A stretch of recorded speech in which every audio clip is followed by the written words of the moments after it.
할렐루야. 이날도 예배 자리에 나오신 여러분을 환영하고 축복합니다.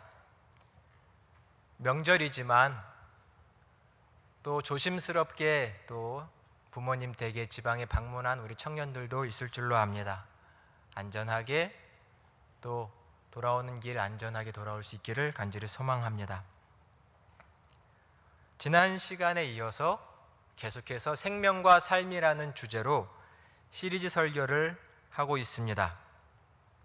생명이라는 것, 삶이라는 것 매우 큰 주제고 꼭 생각해야 되는, 그리고 우리의 삶에 어떻게 하면 그 생명을 풍성하게 또 생명에 합당한 삶을 살 수 있을까를 고민해야 합니다. 지난 시간에 본문 말씀이었던 요한복음 10장 10절을 먼저 자막을 통해서 함께 읽어보도록 하겠습니다. 도둑이 오는 것은 도둑질하고 죽이고 멸망시키려는 것뿐이요 내가 온 것은 양으로 생명을 얻게 하고 더 풍성히 얻게 하려는 것이라. 말씀을 보면 도둑이 나오고 또 선한 목자가 말을 하는 것처럼 배경으로 나옵니다. 도둑은 도둑질하고 죽이고 멸망시키려고 한다. 이 도둑은 사탄과 마귀를 말합니다. 영적으로. 그리고 선한 목자는 하나님을 말씀합니다.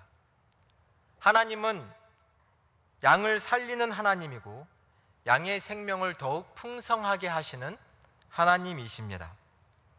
하나님은 지난 시간 생명의 하나님이라고 말씀드렸습니다. 이 땅에 있는 모든 생명체, 모든 생명은 다 하나님으로부터 난 것입니다. 생명의 하나님입니다. 영생, 지난 시간 말씀드렸죠. 영생, 영원한 생명이지만 단순히 시간적인 영원함, 끝이 없음을 말한다기보다는 하나님의 생명, 그 풍성하고 그 찬란한 생명이라고 말씀드렸고, 하나님의 생명을, 영생을 알 수 있는 비결은 하나님이 만드신 모든 생명체 하나하나를 눈여겨보고 들여다볼 때 그 생명의 깊이를, 그 가치를 알아갈 때 하나님의 생명 또한 우리가 알게 될 것이라고 말씀드렸습니다. 생명은 약동합니다. 약동하는 것이 생명입니다. 한 생명 한 생명이 어떻게 약동하는지, 살아 움직이는지, 그의 목적대로 키워져 가는지를 들여다보는 것 중요합니다. 반대로 원수마귀는, 사탄은 생명을 죽인다, 생명을 빼앗는다라고 말씀드렸습니다. 오늘은 조금 더 지난 시간에 말씀드린 것을 확장하고 더 자세히 설명을 조금 드려볼까 합니다. 세상은 생명과 죽음 이런 것들을 단순히 상태라고 말할지 모릅니다. 살아있다, 죽어있다. 그러나 성경이 말하는 메시지는 생명이든 죽음이든 이것은 상호작용에 의한 것이라고 분명하게 말합니다. 생명은 생명의 근원 되신 하나님과의 상호작용, 교통, 교제를 통해서 생명이 풍성해집니다. 반대로 죽음은 죽음의 근원인 사탄과 마귀, 이런 것들에 의한 작용, 그것들에 의한 힘, 이런 것들에 의해서 죽음의 역사가 일어나는 것이죠. 생명의 근원이신 하나님은 생명을 더욱 생명되게 하시는 하나님입니다. 하나님의 목적을 가지고 생명이 태어나게 하시면 그 목적이 이루어질 수 있게끔 그 생명에 약동하게 하시는 분이 하나님이십니다. 지난 시간 여러분은 약동하고 계시냐고 여쭤봤는데 한 주간 생각해 보셨습니까? 내 삶은 약동하고 있습니까? 내 생명이 약동하고 있습니까? 이 질문을 여러분 스스로에게 꼭 던져보시길 바랍니다. 생명이 하나님의 자녀라고 자칭 말하면서 하나님의 구원을 받았다고 하면서도 내 생명이 약동하는지, 그 생명의 능력이 풍성한지를 스스로 점검해 보지 않으면 안 됩니다. 반대로 사탄은 말씀처럼 죽이는 자입니다. 빼앗는 자입니다. 생명의 조건들을 빼앗으려고 합니다. 그래서 그 생명을 점점 없애버리려고 하는 것이 사탄의 역사입니다. 사탄과 마귀, 교회를 처음 나오는 분들이나 교회를 안 다니는 분들은 사탄, 마귀 알기도 하고 모를 것 같기도 한 얘기입니다. 마치 하나님도 모르는데 내가 영적인 세계의 사탄을 어떻게 알까? 그런 거죠. 여러분은 마귀와 사탄에 대해서 잘 아세요? 나는 귀신을 본 적 있다.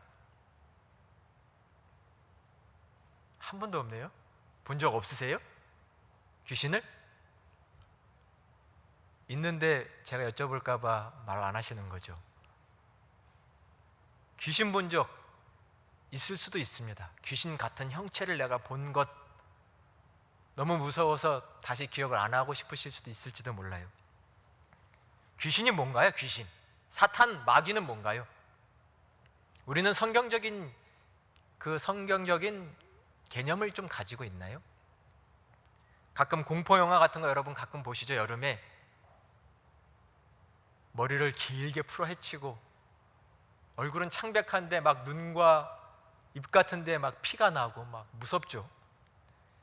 가히 인간은 행할 수 없는 이상한 몸동작을 하기도 하고 어떤 능력이 있어서 막 사람 속에 들어가서 막 사람을 조종하는 것 같기도 한, 거꾸로 하늘에 달려있는 것 같기도 한, 뭐 이런 다양한 모습, 다양한 이미지의 귀신 모습들을 여러분 아마 공포영화에서 보셨을 수도 있습니다. 또 무서워서 제대로 보지 못하셨을 수도 있지만 일단 귀신 한번 생각해 보려고 합니다. 오늘 귀신에 대해서 설교 시간에 귀신이 가지고 있는 이미지들, 여러분 어둡다, 무섭다, 피가 있다, 죽음이다, 뭐 이런 이미지들이 귀신한테, 사탄한테 덧입혀져 있을 수 있죠. 다 공감하실 이미지라고 생각됩니다. 그러나 성경적으로 가장 중요한 이미지가 저는 빠져 있다고 생각이 됩니다. 심지어는 기독교 배경으로 만들어진 영화에 신부가 나오고 목사가 나와서 귀신 들린 사람들을 귀신을 내쫓고 그런 영화들도 꽤 많죠. 여러분 보셨을 거라고 생각됩니다. 그런 영화들조차도 성경에 가장 중요하게 말하고 있는 귀신의 개념, 귀신의 정체를 사실은 담고 있지 않다고 저는 생각합니다. 아니 반대로 그래서 귀신을 오히려 무서운 존재로만, 또 귀신에 대한 착각과 잘못된 개념만 사람들에게 심어주는 경향이 더 크다고 저는 생각합니다. 일단 그 또한 귀신과 사탄의 본질이 그러하기 때문일 거라고도 저는 생각합니다. 무슨 말씀이냐면 사탄의 본질과 가장 중요한 개념은 사탄은 속이는 자라는 겁니다. 절대로 여러분 잊어버리시면 안 됩니다. 사탄은 속이는 자입니다. 꼭꼭 자기를 숨기는 자고 모든 것을 감추는 존재고 속이는 자로 이 땅에 존재하는 것이 원수마귀 사탄이고 귀신입니다. 남의 소중한 물건들, 남의 재산을 몰래 훔치는 사람들을 사기꾼이라고 하죠. 사기꾼의 가장 큰 특징은 거짓말이고 속임수입니다. 언제 사기꾼이 얼굴에다가 나는 사기꾼이요 써놓고 다니는 사기꾼이 있나요? 없죠? 사기꾼이 겉으로 보기에는 더 멋있고 친절하고 젠틀하고 말도 어쩜 그렇게 부드럽게 잘하고 공감하는 것처럼 전혀 나쁜 사람이 아닙니다. 나쁜 사람처럼 보이면 사람들이 속아 넘어가겠습니까? 그죠? 사기꾼, 거짓말과 속임수의 대명사죠. 옛날 어른들이 그런 말씀 많이 하셨죠. 눈 뜨고 뭐 베어가는 세상이에요? 코를 베어가는 세상이라고 합니다. 어떻게 눈 떠 있는데 코를 베어갑니까? 말이 안 되죠. 그만큼 감쪽 같다는 거죠. 이 세상에 거짓말과 속임수가 감쪽 같습니다. 내가 눈 뜨고 있어도 내 코를 베갈 만큼, 내가 머리를 쓰고 있는데도 내 재산을 털어가는 것 같은, 눈 뜨고 코 베어가는 세상이라고 말하죠. 거짓과 속임수가 있는 세상입니다. 해외에 이주 가서 정착하는 사람들이 서로들 동일하게 말하는 얘기가 하나 있죠. 뭐죠? 한국 사람을 조심하랍니다. 한국 사람을. 다른 민족 사람들을 조심하는 게 아니라 말이 통하고 내 옆에서 친한 친구가 될 수 있는 동족을 조심하라고 이주한 사람들이 한결같이 말한다고 합니다. 내 동족이 뒤통수를 친다는 거예요. 뒤통수를. 내가 어렵고 힘들 때 옆에서 힘이 돼줬던 사람 같았는데 막상 나중에 내 뒤통수를 치는 사람이 꼭 같은 동족인 한국 사람이라는 말을 하는 겁니다. 눈 등잔 밑이 어두운 것처럼 나를 교묘하게 속이고 거짓말해서 내 것을 빼앗는 사람들이 사기꾼인데, 이 세상에 있는 모든 거짓과 속임의 근원이 오늘 성경에서 말하는 것과 같은 마귀의 역사입니다. 창세기 3장에 보면 마귀가 하와를 유혹하죠. 하나님이 정말 모든 나무를 따먹지 말라고 하셨느냐? 하와가 말합니다. 모든 나무는 내가 먹어도 되지만 동산 중앙에 있는 나무는 하나님이 만지지도 먹지도 말라고 하셨다. 마귀가 말하죠. 절대로 그렇지 않다. 죽지 않을 거다. 너희가 그것을 먹는 날에는 하나님처럼 놀라운 지혜와 능력이 생겨서 선악을 분별하고 하나님처럼 될지 몰라서 하나님이 따먹지 말라고 하는 거다. 이 뱀의 마귀의 꾀임에 하와가 그냥 넘어갔죠. 그리고 속아 넘어가서 따먹습니다. 하나님처럼 되긴커녕 하나님의 저주를 받고 말았죠. 마귀는 속이는 자입니다. 속이고 또 속여서 끝까지 속여서 생명을 빼앗으려고 하는 게 마귀의 정체입니다. 마귀는 디모데전서 4장 1절에 보니 미혹하는 영이다 라고 표현되어 있어요. 미혹한다. 이 미혹이란 성경적으로 더 깊게 말하면 하나님으로부터 사람들을 떼내는 것을 말합니다. 하나님이 만드신 생명, 하나님이 만드신 사람들인데 이 피조물을, 사람을 하나님으로부터 떼어내려고 미혹합니다. 이것이 성경이 말하는 미혹입니다. 하나님이 계신데 왜 세상 사람들은 하나님이 없다고 말하죠?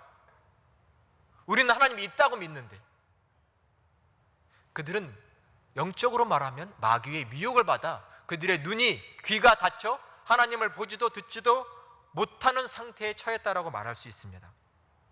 그러나 그 모든 역사는, 작업은 원수 마귀가 한 일이죠. 요한복음 8장 44절의 말씀을 자막을 통해서 함께 한번 보시겠습니다. 요한복음 8장 44절 같이 한번 봉독하겠습니다. 진리가 그 속에 없으므로 진리에 서지 못하고 거짓을 말할 때마다 제 것으로 말하나니 이는 그가 거짓말쟁이요 거짓의 아비가 되었음이라. 아멘. 다시 한번 읽어드리면, 마귀에 대해서 예수님이 말씀하시는데 마귀라는 존재 속에는 진리 자체가 없다라고 분명히 말씀합니다. 진리란 말, 쉽게 말하면 참된 것, 바른 것 자체가 마귀 속에는 없다, 그 존재 속에는 없다라고 말합니다. 그래서 거짓을 말할 때마다 누구 것으로 말해요? 제 거로 말한다. 거짓은 다 마귀의 것입니다. 모든 거짓과 속임은 다 마귀에서 나왔습니다. 마귀라는 존재는 그런 존재입니다. 그는 거짓말장이라고 말했고 거짓의 아비가 되었다라고 말씀합니다. 이 땅에는 모든 거짓과 속임은 다 마귀에게서 나온 겁니다. 마귀는 속이는 자입니다. 마태복음 7장 15절에는 이런 말씀도 있습니다. 거짓 선지자들을 삼가라. 그들은 양의 옷을 입고 있습니다. 양의 옷을 입고 너에게 나오나니 속에는 노략질하는 일이다. 여기도 마귀와 마귀의 졸개들인 거짓 선지자들에 대해서 말하고 있습니다. 특별히 거짓 선지자에 대한 얘기는 요한계시록에 많이 나옵니다. 일단 이 거짓 선지자들의 특징이 뭐예요? 분명히 속에는 일입니다. 노략질하는, 양을 잡아먹는 일인데 그 양을 잡아먹기 위해서 뭘 하나요? 양의 옷을 입고 양에게 접근한다는 겁니다. 자기를 숨기고 속여서 거짓으로 나온 자들, 이것이 마귀의 특징입니다. 마귀는 속이는 자입니다. 여러분 꼭 잊지 말아주세요.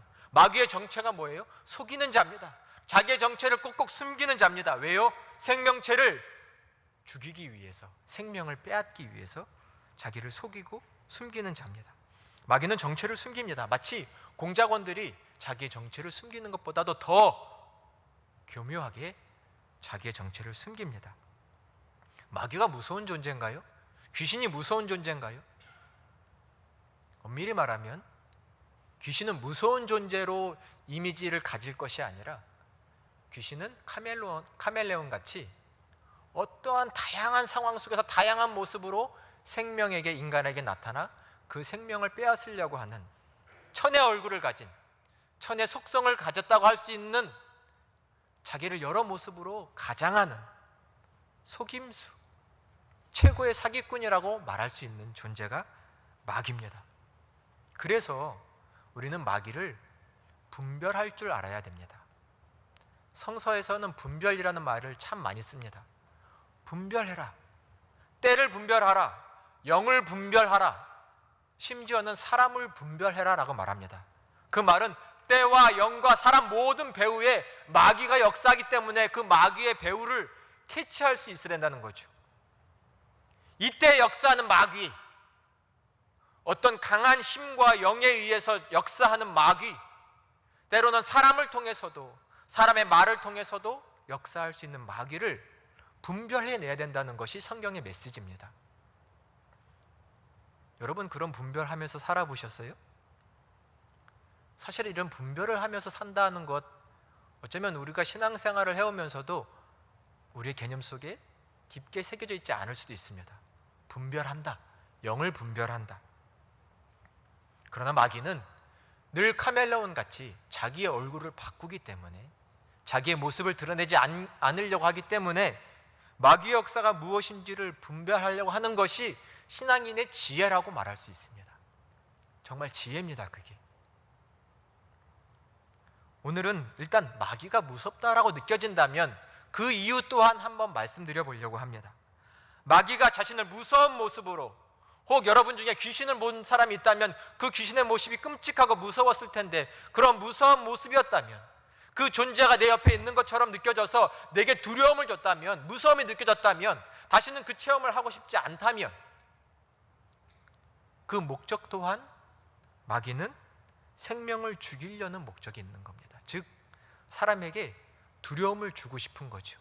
자기를 무서운 모습으로 나타내서 사람의 마음속에 두려움이라는 감정을 주고 싶은 것이 마귀의 역사입니다.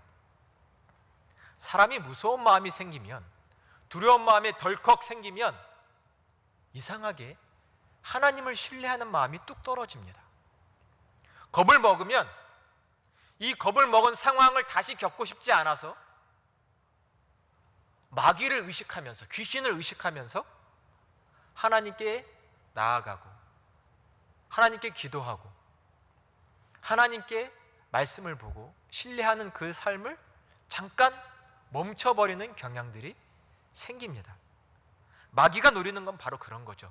마귀가 자기를 무서운 존재처럼 보여줬다면 그것은 사람으로 하여금 두려운 감정과 두려운 마음을 먹고 마귀를 의식하게끔 만들려는 겁니다. 하나님을 의식하는 것이 아니라, 마치 폭군이 백성들을 향해 폭력을 행사하고 힘을 가해서 그 폭군 자체에 집중하게 하고 그를 따르지 않을 수밖에 없게 만드는 것처럼, 마귀는 자기의 두려운 모습, 무서운 모습을 인간들에게 보여주면서 자기를 의식하게 만들고 하나님을 향한 믿음과 신뢰를 떨어뜨리려고 하는 속임수가 있는 것이라고 말할 수 있습니다. 여러분은 어떻게 생각하세요? 여러분 혹 어두운 곳에 혼자 가는 거 무서워하시는 분들 많죠? 어두운 게 뭐길래 그게 무서울까요? 사람이 무서운 건가요? 아니면 이상한 존재를 의식해서 무서우신 건가요? 우리의 신앙은 정말 어느 곳에든 하나님이 있다고 말하지만, 정말 어느 곳에든 하나님이 있어서 내 마음이 평안하고 두렵지 않은가요? 신앙은 실제적이어야 됩니다. 어느 곳에 있든지 내 마음이 평안한 것이 진짜 신앙 아닐까요? 그러나 사람들이 많은 곳에 있으면 평안하고 밝은 곳에 있으면 평안한데, 나 혼자 있고 어두운 곳에 있으면 괜히 무서움. 말로는 하나님이 늘 함께 하시는 거라고 말하지만 내 감정은 절대 하나님이 함께 하시는 감정이 아닌 것 같은, 한번 스스로의 신앙을 한번 보세요. 얼마나 진짜로 실제적인 신앙인가?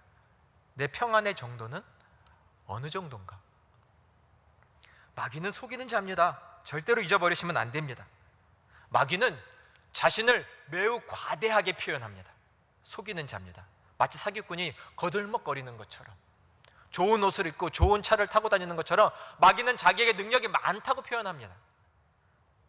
물론 이 땅에 악의 현실이 존재하기 때문에 마귀의 수하들, 마귀의 종노릇하는 수하들이 있고, 심지어는 마귀의 종노릇하는 인간들도 있기 때문에 마귀에게 능력이 없다고 말할 수는 없습니다만, 마귀는 자기가 가지고 있는 능력 그 이상으로 사람들에게, 인간들에게, 심지어는 그리스도인들에게도 자기를 과대하게 해서 알리려고 합니다. 내가 이렇게 능력이 많으니 너희 조심해라 라는 것이죠. 영적인 일은 그렇게 일어나기도 합니다. 그러나 창조주 하나님 앞에, 부활하신 예수 그리스도 앞에 마귀는 절대로 아무것도 아니라는 것을 아셔야 합니다. 하나님 앞에 마귀는 절대 아무것도 아닙니다. 아무 힘도 하나님 앞에서 발휘할 수 없는 존재가 또한 마귀입니다. 복음서에 보면 예수님이 공생의 기간 동안에 여러 사역을 하시죠. 귀신 들린 사람 귀신을 내쫓아 주셨습니다. 이것은 단순히 귀신을 무력화한 이 정도의 일이 아닙니다. 귀신 들린 것만 귀신의 역사가 아닙니다. 병들은 것도 귀신의 역사일 수 있습니다. 생명을 해하는 역사니까요. 그 배후에는 마귀의 역사가 있습니다. 모든 생명을 저해하려고 하는 일에는. 그 병을 고쳐주셨죠. 굶주림도 마귀의 역사입니다. 하나님은 사람을 태어나게 해서 굶주리게 하시려고 하시는 분이 아닙니다. 그러나 굶주림의 역사와 굶주림의 모습 속에는 마귀의 역사가 뒤에 있습니다. 다른 설교 시간에 더 자세히 말씀드려 보겠습니다.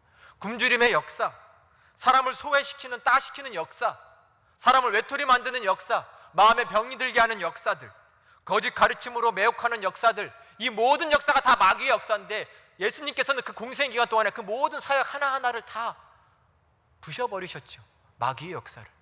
병을 고치시고 마귀를 내쫓으시고 소외된 사람들에게 친구가 되어야 된다고 말씀하시고 친구가 되어주셨죠. 거짓 가르침들을 다 폐하셨죠. 이 모든 것이 사탄 마귀의 역사를 깨부신 예수님의 역사입니다. 마귀는 창조주 하나님과 부활하신 예수 그리스도의 능력 앞에 아무것도 아니라는 것을 저희는 아셔야 됩니다. 그저 마귀와 귀신은 인간 앞에서만 강한 척 하려고 하는 것이죠. 그것이 바로 속임수라고 말씀드리는 것입니다. 그러나 이미 마귀는 하나님의 저주 아래 놓여 있는 존재입니다. 하와가 하나님의 저주를 받았을 때 이미 마귀도 하나님의 저주 아래 놓이게 되었습니다. 밤이건 낮이건 밝을 때만 내 마음이 평안하고 컴컴한 곳은 무서워한다면 그것 또한 우리의 신앙을 바로 세워봐야 하겠습니다. 밤도 하나님의 피조 세계 가운데 있고 낮도 하나님의 피조 세계 가운데 있지요. 밤에도 하나님 일하시고 낮에도 일하시죠. 반대로 마귀도 밤에만 일하는 것이 아니라 낮에도 일합니다. 마귀는 생명의 조건들을 하나하나 빼앗는 존재입니다. 생명의 조건들을. 물론 우리 각자에게 역사하는 마귀의 모습은 다양할 겁니다. 아까 말씀드린 대로 우리는 지금도 깨닫지 못하고 있을 수 있습니다. 왜요? 속이는 자이기 때문입니다. 마귀가 하는 노략질, 도둑질 중에 가장 기초적이면서도 근본적인 노략질은 저는 책임감을 빼앗는 거라고 생각합니다. 인간에게 책임감이라는 것을 빼앗습니다. 제 얘기가 약간은 생소하게 느끼실지도 모릅니다. 마귀가 책임감을 빼앗는다고? 여태껏 이런 얘기를 들어보신 적이 없을 수도 있습니다. 근데 마귀는 인간에게 책임감을 빼앗습니다. 가장 근본적인 필요한 마음인 이 책임감을 빼앗습니다. 나는 책임감 있는 사람인가요? 여러분, 누군가에게 정말 책임감 있는 사람이야 이런 평가를 받고 사세요? 마귀는 우리 안에 책임감이라는 것을 빼앗습니다. 책임감은 뭐냐면 내 생명과 다른 생명에게 가장 기본적인 응답과 반응과 의무라고 말할 수 있습니다. 생명과 생명 사이에 응답하는 이 기본적인 자세를 책임이라고 말할 수 있습니다. 내 생명을 향해, 저 생명을 향해 가지고 있는 가장 기본적인 의무감, 이런 것이 책임입니다. 마귀는 이런 것을 빼앗습니다. 마귀는 인간 내면에 있는 책임감을 빼앗아서 사람으로 하여금 기본적인 생명을 지키지 못하게 합니다. 책임이란 말을 조금만 설명드려보면 책임이라는 말에는 결과를 중요하게 여깁니다. 책임이라는 그냥 마음의 상태만을 말하지 않죠. 어떤 액션이 중요합니다. 행동이 일어나야 하고 그 행동이 일어나는 결과가 중요합니다. 책임적인 행동이란 그 행동이 초래할 구체적인 현실을 미리 생각해 보면서 행동하는 거죠. 내가 이 행동을 하면 저 사람은 어떤 마음이 들까? 이 공동체에 어떤 일이 일어날까? 내가 이렇게 행동하면, 우리 가족에게 내가 이렇게 액션을 취하며 행동을 하면 우리 가족들이 어떤 모습이 될까를 미리 생각하는, 그 현실을 생각하는 행동이 책임감 있는 삶입니다. 현실이란 말이 강조되죠. 어떤 일이 벌어지는 현실. 책임감이란 무엇을 했느냐라고도 말할 수 있습니다. 지금 무엇을 했냐? 어떤 변화를 일으켰냐라는 겁니다. 생명을 가지고 있는 존재로서 내 생명에, 저 생명에 뭘 했냐? 생명이 약동하도록 어떤 변화를 일으켰냐라는 것이 책임이라는 말입니다. 부모가 자식을 낳았으면 자식이 독립할 수 있을 때까지 잘 키워줘야죠. 이것은 마땅한 책임입니다. 남녀가 만났으면 남녀가 서로의 마음을 이해해야죠. 저 사람이 그동안 살아온 삶의 방식을 이해해야 하고 그것을 받아들일 준비가 책임입니다. 누군가 노래를 부르면 박수라도 치고 어깨라도 들썩거리고 춤이라도 추는 것이 책임입니다. 생명과 생명이 서로 응답하는 것, 교통하는 것, 이런 것을 책임이라고 말할 수 있습니다. 서두가 길었습니다. 오늘 본문을 보면 세례 요한이 이런 말을 합니다. 하나님의 말씀을 대언하는데 1절에 보니 티베리우스 황제가 로마의 황제로 있을 때 광야에서 빈들에서 세례 요한이 하나님의 말씀을 받았는데 그 메시지는 이러합니다. 누가는 이 메시지를 이사야의 말씀이 예언된 것이라고 말합니다. 먼저 오늘 본문의 말씀을 먼저 읽겠습니다. 4절부터 6절의 말씀, 우리 성경 말씀을 함께 읽어보도록 하겠습니다. 선지자 이사야의 책에 쓴 바 광야에 외치는 자의 소리가 있어 이르되 너희는 주의 길을 준비하라. 그의 오실 길을 곧게 하라. 모든 골짜기가 메워지고 모든 산과 작은 산이 낮아지고 굽은 것이 곧아지고 험한 길이 평탄해질 것이요 모든 육체가 하나님의 구원하심을 보리라 함과 같으니라. 아멘. 말씀 4절부터 6절을 보시면 세례 요한이 선포한 메시지는 뭐냐면 백성들을 향해 회개해라 라고 말합니다. 회개가 뭐예요? 돌이키라는 겁니다. 돌이켜라 라고 말합니다. 광야에서 외쳤다. 유대의 광야에서, 강가 빈들에서 자기에게 나오는 사람들에게 회개의 세례를 주면서 외칩니다. 돌이켜라, 돌이켜라, 죄를 뉘우쳐라 라고 말합니다. 하나님을 위해서 다시 살아라 라고 말을 합니다. 4절의 메시지가 핵심입니다. 주의 길을 준비해라. 주의 길을 준비해라. 왕이 오신다. 왕의 행차의 이 길을 너희가 오실 것이니 닦아놓으라 라고 말을 하는 겁니다. 옛날 사극에 보면 왕이 오시면 백성들이 왕이 오는 길을 다 준비했죠. 길을 넓히고 깨끗하게 청소도 하고 사람이 든 마차가 들기 어려운 곳이 있으면 평탄하게 만들기도 하죠. 그런 배경 속에서 말을 하고 있습니다. 높은 산을 낮추고 움푹 파인 곳이 있으면 평탄하게 작업을 하고 이 모든 것이 이루어지게 하라, 준비하라 라는 겁니다. 생명의 주, 특별히 온 우주 만물을 창조하신 창조주가 이 땅에 오시니 준비해라. 누가 오셨나요? 지금 누가 오시는 거죠? 예수님이 오시는 겁니다. 예수님이 오실 것이니 맞이할 준비를 하라, 회개하라 라고 말합니다. 생명의 하나님이 그분의 아들이 오시니 이 땅에 호흡이 있는 자마다 당연히 그 길을 준비하는 것은 마땅합니다. 그 준비는 회개하는 것, 돌이키는 것입니다. 회개하는 것, 돌이키는 것. 9절에 보니 세례 요한은 이렇게 선포합니다. 이미 도끼가 나무 뿌리에 놓여 있다. 나무란 회개하지 않는 하나님의 뜻을 거스른 자들을 말합니다.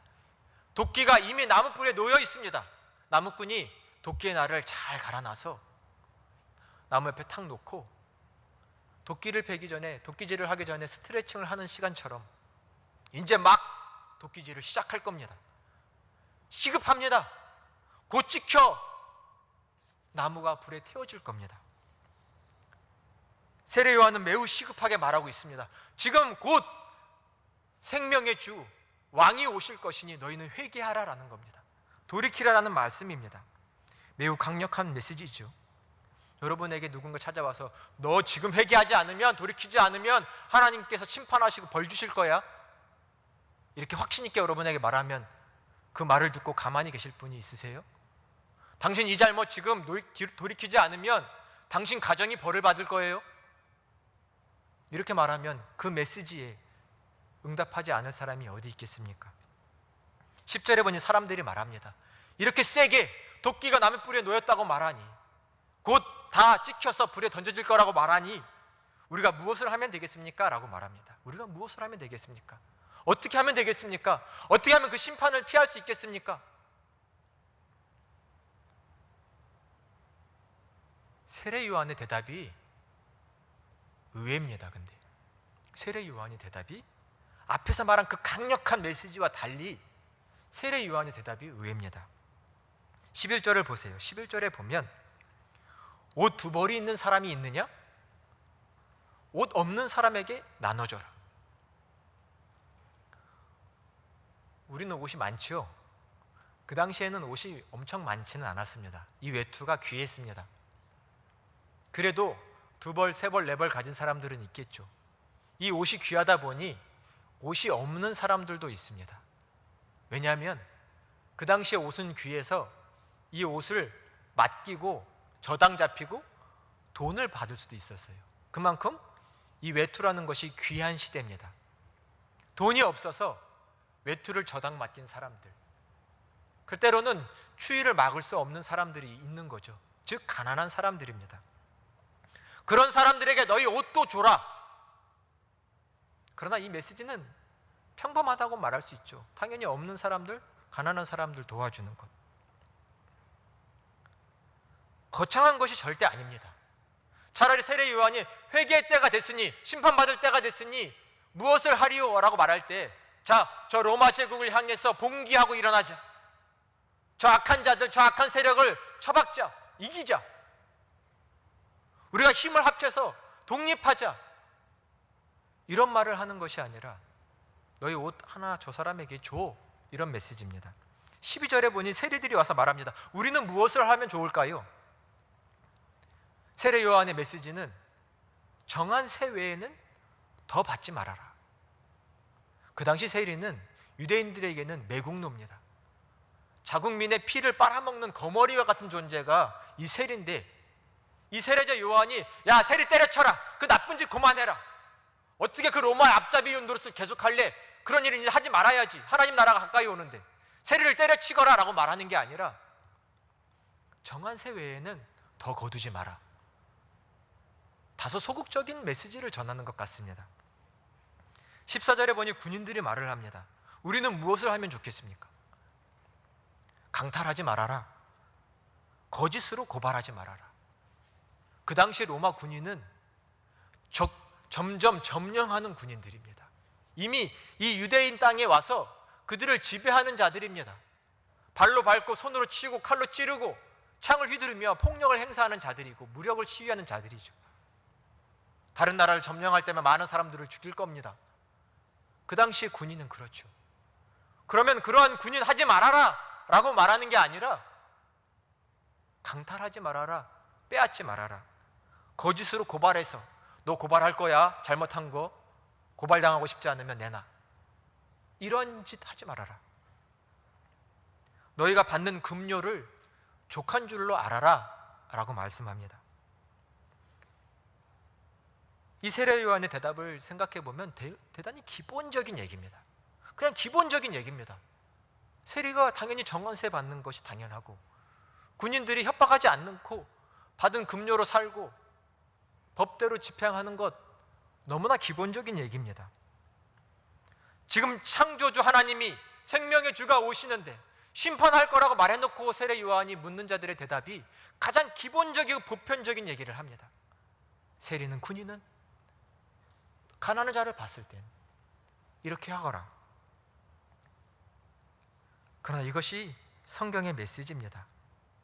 생명의 주 앞에 우리가 할 일은 가장 기본적인 책임을 다하며 사는 겁니다. 가난한 자들, 내 옆에 어렵게 사는 사람들의 마음을 헤아리는 거죠. 더 빼앗으려고 하지 말아라. 그들의 고통을 심중을 헤아릴 줄 아는 자들이 되라. 기본적인 책임을 하라는 겁니다. 저 먼 훗날에 엄청난 일을 하겠다고 생각하지 말고 지금 이 현실에서, 이 자리에서 이만한 일이라도, 너에게 주어진 이 일이라도 최선을 다해서 잘 하라는 겁니다. 책임을 다 해라. 너에게 주어진 책임을 다 해라. 네 자리에서, 너의 자리에서. 이것이 성경의 메시지입니다. 마귀는 속이는 자라고 말씀했습니다. 마귀는 사람들로 하여금 허탄한 마음을 갖게 합니다. 허탄한 생각을 갖게 합니다. 나중에 더 큰 것을, 더 멋있게, 더 인정받는 것처럼. 그것은 마귀의 생각입니다. 우리에게 준 생각이죠. 그렇게 되지도 않습니다. 하나님이 원하시는 건 지금 이 자리에서, 이 순간에 너가 할 수 있는 이 작은 일에 최선을 다하고 책임을 다하라는 겁니다. 아멘이시죠? 이것을 해야 되는 겁니다. 여기서부터 생명이 보듬어지고 생명이 약동할 수 있는 힘을 갖게 되는 것이죠. 허탄한 생각으로 생명이 일구어지지 않습니다. 그러나 마귀는 계속해서 우리 마음속에 허탄한 생각을 갖게 하고 반대로 지금 해야 할 일을 하지 않는 게으름에 빠지게 만드는 것이 마귀의 역사입니다. 학생은 공부를 열심히 해야죠. 당연합니다. 공부를 성실히 해야죠. 지혜로워야 합니다. 그러나 학생은 좋은 대학, 좋은 직장을 목표로 공부하는 것은 허탄한 걸 수도 있습니다. 학생이 마땅히 지혜로워져야 하죠. 지식을 쌓아야 하죠. 준비가 되면 그에 맞는 직장을 갖고 그에 맞는 역할을 할 것입니다. 학업의 본분은 그 사람이 지혜를 갖는 겁니다. 이 한 세상 잘 살아갈 수 있는 지혜를 학생 때 가져야 하지요. 마땅합니다. 지혜로워야 하지요. 마땅히 스승에게 겸손히 잘 배워야 합니다. 이것이 그 자리에 있는 책임을 다하는 겁니다. 일터에 있는 사람들은 성실하게 일해야 합니다. 인내하며 일해야 합니다. 한결같이 일해야 하고 때로는 참을 줄 알아야 하죠. 이 일을 잘 해야 됩니다. 나는 이 일 할 사람이 아니야. 이깟 일 할 사람이 아니야. 이런 마음은 마귀가 허탄한 마음을 주고 나를 속이고 있다는 증거로 보셔도 좋겠습니다. 나는 이만한 일을, 큰 일을 할 사람이야. 성서는 작은 일에 충성된 자에게 큰 일을 맡기시겠다고 하셨습니다. 이 일을 잘 해낼 수 있는 책임감, 이것이 중요합니다. 그러나 마귀는 이 마음을 잡고 우리에게 빼앗으려고 합니다. 신앙, 다른 것 없습니다. 이 예배의 자리를 생명처럼 지키면 됩니다. 다른 걱정은 하지 마시는 거죠. 그냥 이 예배의 자리를 지키는 겁니다. 예배가 생명이겠거니. 생명을 다른 무엇과 바꿀 사람이 있으세요? 예배를 생명처럼 지키는 자세에서 우리는 마땅한 신앙의 책임을 지며 살아가는 것입니다. 마귀는, 성경에서 말하는 마귀는 속이는 자입니다. 우리를 속이고 또 속여서 우리 마음속에 참 진리를, 현실을 보지 못하게 하고 허탄한 생각을 갖게 합니다. 한번 우리 마음속에 들어와 있는 허탄한 마음, 속임수는 무엇인지를 돌아보시기를 바랍니다. 그것이 내가 있어야 할 생명의 자리를 지켜가지 못하게 하기 때문입니다. 하나님께 영적인 분별력을 달라고 기도하십시오. 그것이 성경이 말하는 지혜입니다.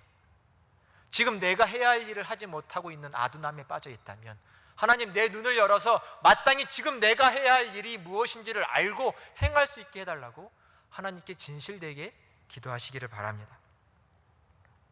그러한 작은 노력들이 생명이 무엇인지를 이해하게끔 만들어줍니다. 언제든지 생명의 역사는 작은 일에서부터 성실하게 이루어집니다. 들에 핀 꽃을 한번 보십시오. 콘크리트 딱딱한 벽 속에서, 그 갈라진 틈 속에서 자기의 온 생명의 힘을 다해서 피어난 꽃 한 송이가 있다면 그냥 지나치지 마시고 그 꽃을 향해 피느라고 애썼다라고 말할 수 있는 사람이 되어 주십시오. 생명은 서로 약동하는 것을 응원하고 그것을 격려하고 서로 세워주는 것이죠. 그 꽃 한 송이에 물 한 모금을 주울 수 있는 여유를 가져보십시오. 그것이 생명을 살아가는 사람들의 모습입니다. 나만 더 크게, 이것이 아니라 서로의 생명을 응원하며 서로의 삶을 응원하면서 살아가는 것, 그것이 하나님이 원하시는 생명의 모습이고 공동체의 모습입니다.